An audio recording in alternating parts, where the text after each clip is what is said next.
রাস্তা কাঁপানোর গাড়ি নিশান এক্সটেল পোল শেপের গাড়ি 2011 মডেল 2017-তে রেজিস্ট্রেশন ভাইয়া। গাড়িটা দেখেন একবারে 17 সিরিয়ালও। সামনের সাইডটা দেখেন একবার ফ্রেশ কন্ডিশনে। জি। লাইটটা দেখেন একবারে হান্ডি গাড়ি, যাতে পাহাড় পর্বত যে কোনো জায়গায় চালানো যায়। গাড়িগুলো মানে যারা চালায় শৌখিন লোক ভাইয়া।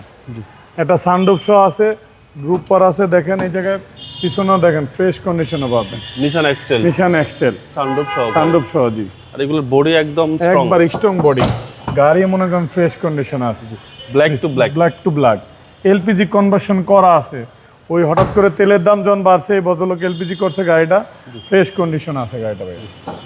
দেখেন এলপিজিটা আমি দেখায় দিচ্ছি ভাই, নতুন এলপিজি, একবারে বড় এলপিজি লাগাইছে দেখেন, একবার নতুন করে 100 সিলিন্ডার লাগাই দিচ্ছে সে। এই পাশটাও দেখেন একবার ফ্রেশ কন্ডিশন আছে ভাই। জি। লাইটগুলো একবারে গাড়ির সাথে অরিজিনাল আছে। ওকে, হচ্ছে ডান পাশের ডোর একদম ফ্রেশ কন্ডিশন। নিশান এক্সটেল, নিশান এক্সটেল একদম রুড মাস্টার এবং স্মার্ট কি, স্মার্ট কি জি।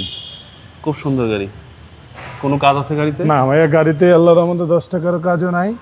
তারপরেও যদি কোনো ভদ্রলোক দেখাইতে পারে কাজ, আমরা দেখে করে দিব ইনশাল্লাহ। একবারে ইঞ্জিন মার্সেল চেসি যেতে ধরে সব কিছু ফ্রেশ কন্ডিশনে পাবে।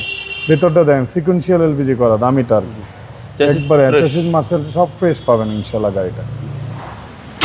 2011 মডেল 2017-তে রেজিস্ট্রেশন। এই গাড়িটার আস্কিং প্রাইস চাচ্ছি আমি 21,15,000 টাকা। কথা বলার সুযোগ আছে? কথা বলার সুযোগ আছে। আপনার ভিডিও দেখে আসলে অবশ্যই সম্মান করবো। আপনার শোরুমের অ্যাড্রেস? আমার শোরুমের address 249-251 industries area, Nabisco biscuit ফ্যাক্টরির পিছনে, রহিম মেটালের মসজিদের পূর্ব পাশে, বাংলা গাড়ির অপোজিটে ভাই। ভালো থাকবেন। আসসালামু আলাইকুম। আসসালামু আলাইকুম। ওয়ালাইকুম সালাম।